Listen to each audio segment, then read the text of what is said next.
হুসাইন হাত ধরে বাবা ধরে রাখছে। আর হুসাইন কয় তোরা কি যাস না?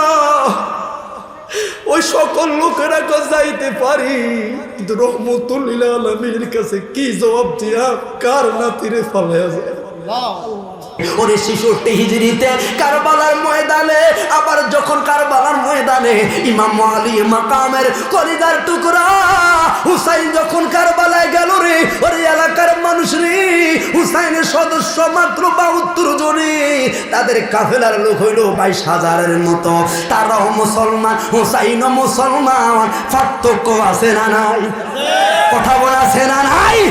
ওরে জানে জেনে রাখো, শুনে রাখো, কারবালার ময়দানে ইমাম হুসাইনের তাবুর মধ্যে 9 তারিখ কারবালার রাতে, 9 তারিখ দিবাগত রাতে ইমাম হুসাইন বাতিটা তাবুর সামনে বন্ধ কইরা সবাই রে হাজে হাজে না মজলিস কইয়া ডাক দিলেন, ওরে আমার আহলে বায়াতের সদস্যরা সবাই সামনে আসো। হুসাইন ডাক দিছে, সবাই সামনে আইসা হুসাইনের সামনে বইল। হুসাইন হাতটা সামনে হাত দিয়া কই এই মুহূর্তের জন্য সবার হাত থেকে আমি আমার বায়াত তুলে নিলাম। তোমরা কি সবাই আমার হাতের বায়াত নি? কয় হ্যাঁ। কয় আমি আমার বায়াত তো আমার হাতে তুইলা নিলাম, বায়াত আমি ফিরাইয়া লইলাম, বাতিটা বন্ধ কইরা লইলাম। ওরে আমার পরিবারের লোকেরা, তোদের সঙ্গে কোনো ইবনে জিহাদের ঝগড়া নাই, তোদের সঙ্গে এজিদের কোনো দ্বন্দ্ব নাই। আমার কারণে তোরা জীবন দিবি কেন? বাতি বন্ধ করে দিছি, যে যেমনে পারো মদিনায় চলে যায়।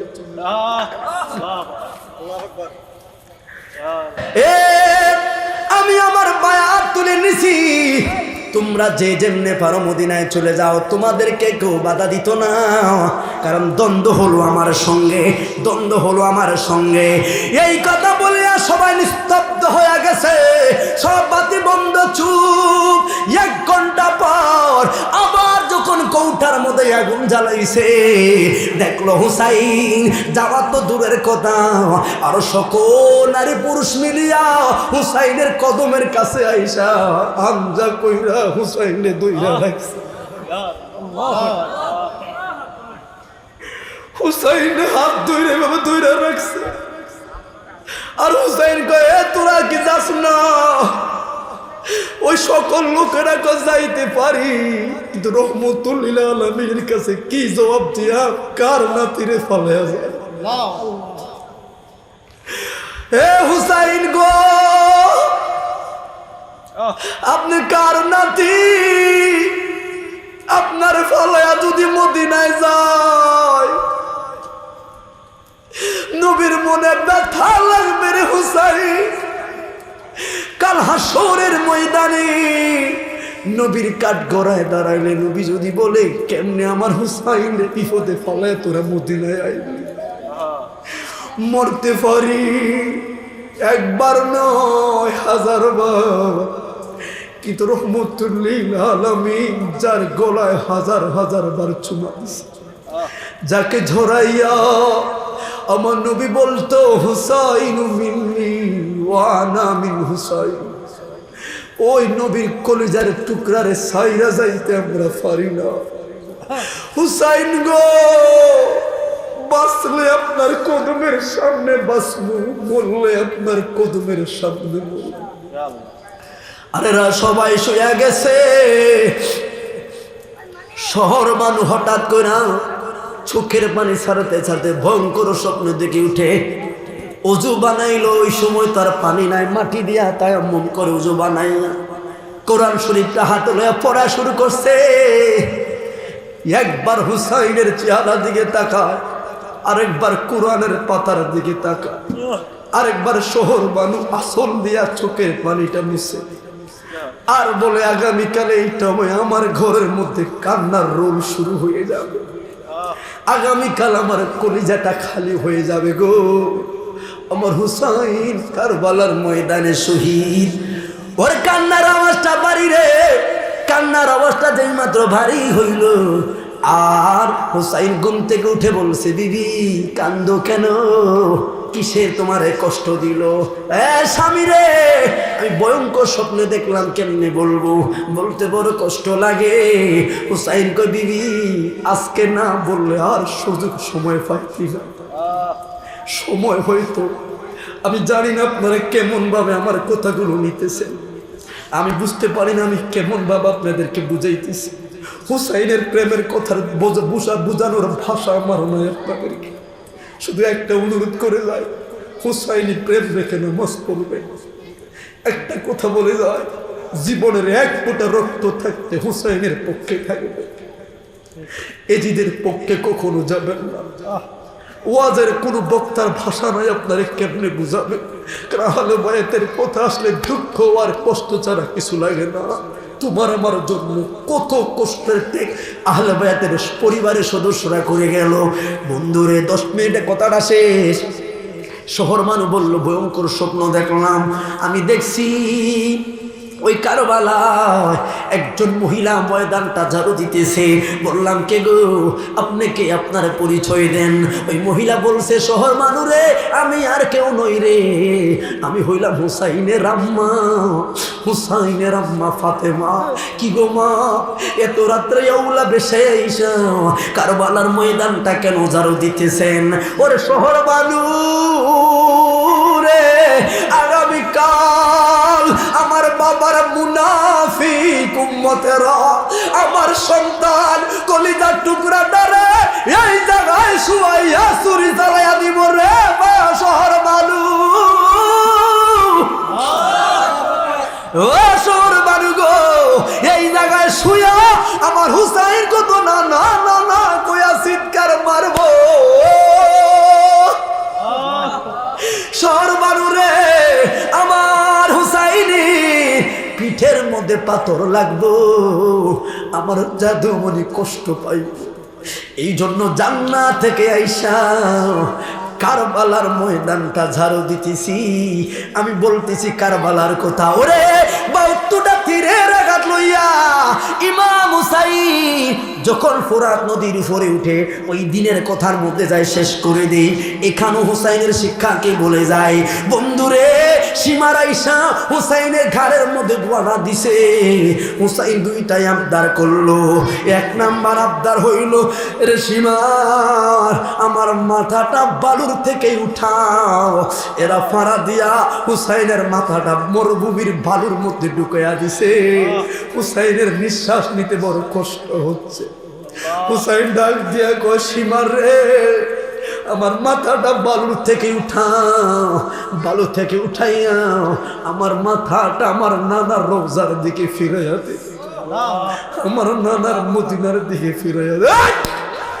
কি বায়েলে মাসি আমার, কি বাগে আনাসি নবী গো, কোন ভাবে প্রশংসা করব জানা নাহি আছে। তোমার শানেরই কথা ঘোষণা কোরআনে, নবীজির দিদারের আশা জল ঝরে নয়নে। হুসাইন আমার নানার দিকে ফিরাইয়া দে। হুসাইন 2 নাম্বার আবদার করলো, আমার 2টা রাকাত নামাজ পড়ার সুযোগ দে। ও বাজুতে পড়ে রাখার মানুষ, 72টা তীর আঘাত লইয়া হুসাইন 2 রাকাত নামাজ পড়ার সুযোগ চাইয়া নানার উম্মতদেরকে শিখাইয়া গেছে, জ্ঞান থাকা অবস্থায় নামাজ ছাড়া যাবে না। নানার উম্মতদেরকে শিখাইয়া গেছে, উম্মত 72টা তীরের আঘাত লইয়াও নামাজে দাঁড়াইছি। আর হুসাইনি প্রেমিক দাবি করতে গেলে মসজিদটা ভরে ভরে তোরা নামাজ পড়বি, নামাজ পড়বি। হুসাইন খুশি, আমার নানা খুশি। হুসাইন শিখাইয়া গেছে, সুস্থ থাকাবো, সুস্থ থাকো, জ্ঞান থাকায় অবস্থায় নামাজ ছাড়া যাবে না গো। 72টা তীরের আঘাত লইয়া হুসাইন বুঝাইয়া গেছে। আর 3 নাম্বার আরেকটা আবদার হুসাইন করছে, ও বন্ধু হুসাইন শিখাইয়া গেছে। ওরে কারবালার ময়দানে এবারে প্রশ্ন জাগে রে হুসাইন, নামাজের জন্য দাঁড়াইছো, এখন তুমি শাহাদাতের পেয়ালা পান করবা, এই জায়গায় আবার নামাজের কোন, তুমি তো ক্লান্ত, রক্ত ঝরতে ঝরতে তুমি অস্থির হয়ে গেছো, শরীয়তে রক্ত ঝরে, এখন তো তোমার নামাজের মাসালা নাই, তোমার রক্ত ঝরে, তুমি রক্তাক্ত, এখন তো তোমার নামাজের মাসালা আসতেছে না, তোমার শরীরে রক্ত ঝরে। হুসাইন কেন নামাজে দাঁড়াইছে? জগতের মানুষ জজবুল কুলুবিলা বিয়ারুল মাহবুবা ইমাম আব্দুল হক মুহাদ্দিস দেহলভী বুঝাইয়া গেছে, হুসাইন কারবালা 2 রাকাত নামাজ পড়া নানার উম্মতদেরকে নামাজের পাটিশন শিখাইয়া গেছে, ঠিক না বেঠে? হুসাইন শিখাইয়া গেছে, এরে তোরা শুই না রাখ, কারবালার ময়দানে 2 রাকাত নামাজ যদি না পড়তাম পৃথিবীর ময়দানে ইয়েজিদি নামাজ কায়েম হয়ে যাইতো, ঠিক না বেঠে? যারা আমার মারতে আসলো তারাও নামাজ পড়লো, বরঞ্চ তাদের জামাত বড়, ঠিক নিও, তাকে মুসল্লি বেশি, আর আমার মুসল্লি মাত্র 30-35 জন। 72 কাফেলার সত্য না মুসল্লিরা মহিলা ছিল, পুরুষ মাত্র অল্প কয়েকজন ছিল। হারে 2 রাকাত নামাজ পড়া নানার উম্মতদের শিখাইয়া গেছি, যারা আমার জবাই করতে আসলো তারাও নামাজি, আমি হুসাইন জবাই হইলাম, আমি হুসাইনও নামাজি। 2 রাকাত নামাজ পড়া নানার উম্মতদেরকে শিখাইয়া গেছি, কোন নামাজ চাইবি ওরে নানার উম্মতেরা রে, আরে যেই নামাজে আমি হুসাইন রে মারতে আইছে ওই নামাজও থাকবে পৃথিবীতে, আর আমি হুসাইনের মুহাব্বতের নামাজও থাকবে। আজকে বাজিতপুরের যুবকেরা হুসাইনের পক্ষে কাজ কইরা গেছে, দেখা হবে হাসরের ময়দানে। আমরা হুসাইনি নামাজের পক্ষে থাকতে চাই কি চাই না? দুই হাত তুলে দেখান, চাই কি চাই না? তাকবীর, আল্লাহু আকবার, নারে রিসালাত, ইয়া রাসূলুল্লাহ, আহলে সুন্নাত ওয়াল জামাত, জিন্দাবাদ জিন্দাবাদ। কথা শেষ ভাই রে, ইমাম আলী মাকামের কষ্ট দিয়ে আপনাদের শেষ করে দেই। হুসাইনের শের মুবারক 2 খণ্ডিত কইরা হুসাইন শহীদের আগে শুধু একটা কথা বলল, না না এই মুহূর্তে আমার আমার গরদানটা সরিয়ে ফেলা হবে, আমার শহীদ করবে।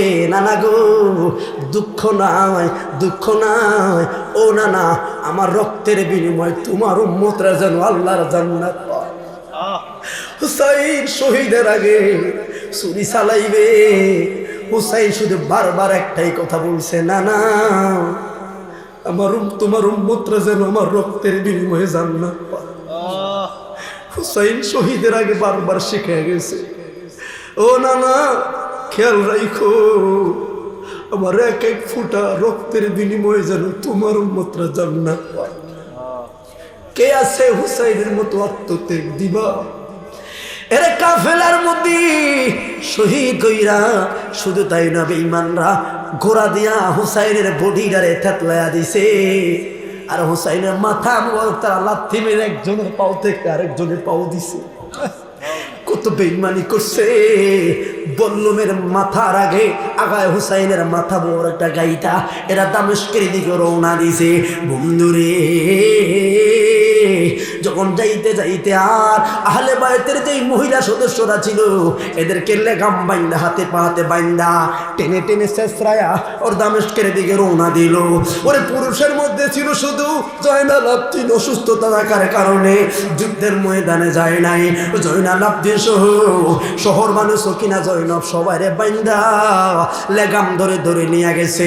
আর যারা শহীদ হইল তাদের মাথাগুলো বল্লমের তীরের মাথার উপর রাইখা এরা মিছিল দিতে দিতে দামেস্কের মধ্যে ইবনে জিহাদের নেতৃত্বে তারা এজিদের দরবারে যাইব। বন্ধুরে, হঠাৎ কইরা একটা রাজ্য প্রাসাদের সামনে দিয়া যেই মাত্র গেছে, হঠাৎ কইরা একটা বুড়া মহিলা সামনে দাঁড়ায় কয়, দাঁড়া রে, ওই আসামিদেরকে তোরা কই লইয়া যাস রে, আসামিদেরকে তোরা কই লইয়া যাস। ওরে সম্ভ্রান্ত পরিবারের মহিলা, ওই বুড়া মহিলা কইছে দাঁড়া রে, দাঁড়া কয়ার সঙ্গে সঙ্গে সবাই দাঁড়ায় গেছে। ওই তোমরা আমারে 5টা মিনিটের সময় দাও। সময় দিছে। এই বুড়া মহিলা বাড়িতে দৌড়াইয়া যাইয়া কিছু গির চিরা আর গুড় লইছে, কিছু পানি লইয়া দৌড় দিয়া আইসা শহর বাড়ুর সামনে দাঁড়াইছে। ওই বুড়া মহিলা গুড় আর খেজুর লইয়া আর পানি লইয়া শহর বাড়ুর সামনে আইসা কইছে, ওরা আসামি মহিলারা আমার পক্ষ থেকে একটু মেহমানদারি গ্রহণ করবেন নি গো, আমার একটু মেহমানদারি গ্রহণ করবেন।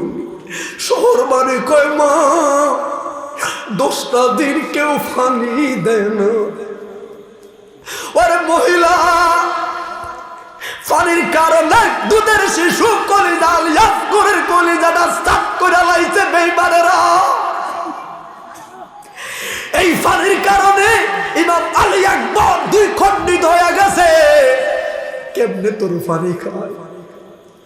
বেঈমানরা পানি দেয় না। তুমি আইসো এই 10 দিন পরে মেহমানদারি করাইতে, তুমি কে গো? পরিচয় কি? ওই বুড়া মহিলা বলছে, মহিলারা আমার পরিচয় শোনার লাভ কি?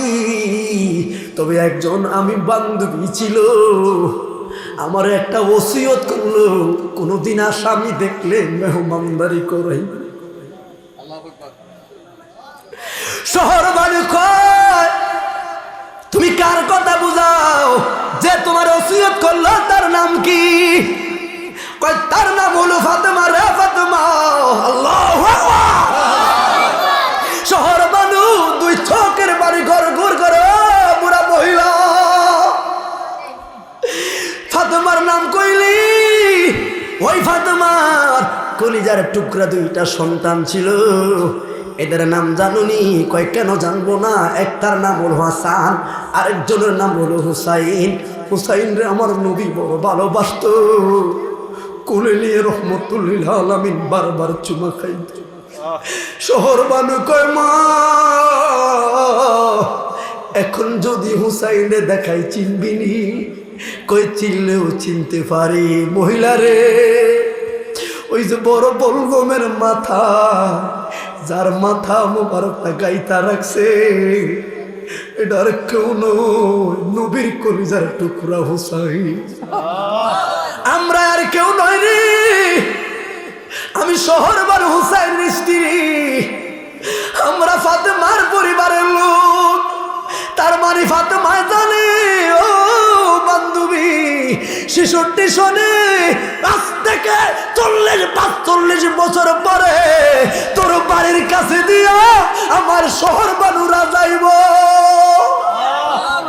আমার সখিনারা যাইব। শহর বানুরে এরা খানা খায় না, এরা বড় বান্ধবী, এরা ক্ষুধার্ত। ওসিয়তটা হইল ওই আসামিদেরকে তোরা আপ্যায়ন করবি। তার মানে ফাতেমা জানতো আমার পরিবারের লোকেরা একদিন তোর বাড়ির সামনে দেয়া যাইব। এরা তৃষ্ণার্ত, এরা ক্ষুধার্ত, এদেরকে একটু আপ্যায়ন করবি। ওই বুড়া মহিলা আবদার করছে, রে ইয়াজিদের দোল, হুসাইনের চেহারাটা একটু আমার কোলে দিবিনি? বিনিময়ে আমার সব তোর সম্পদ তোদের নামে লেখা দে, আমার কোলে দে। 1000 দিরহাম তোদেরকে দিমু। ইবনে জিহাদের লোকেরা কয়, মান্নাতে 1000 দিরহাম পামু গো, দে দে। মহিলা দৌড়াইয়া যায়া 1000 দিরহাম আইনা ইবনে জিহাদের লোকদের হাতে দিছে। কয় বিনিময়ে 1 মিনিটের জন্য মাথা মোবারকটা আমার কোলে দে। মাথা মোবারকটা কোলে দিছে, আসল দিয়া চোখ মোবারক মুছে আর গলার কাছে কণ্ঠটা কাইটা গেছে, জমির নিচে চুমা দেয় আর কয় হুসাইন গো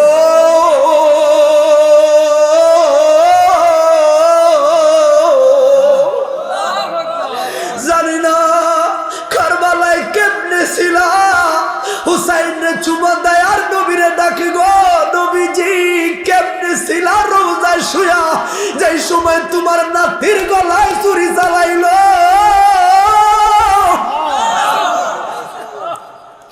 কেমনে মদিনায় ছিলা যেই সময় তোমার নাতি নানা নানা কইয়া কামছে গো। তলে আমরা কি বুঝলাম?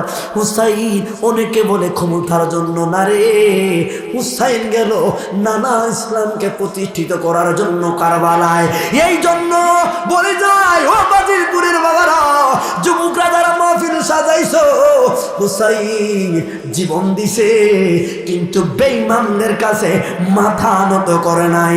জবান খুলে বলুন ঠিক না বেঠি? সেই কারবালার ময়দান থেকে শিক্ষা গ্রহণ করে মসজিদটা ভরে ভরে 5 ওয়াক্ত নামাজ পড়তে আমরা চাই কি চাই না?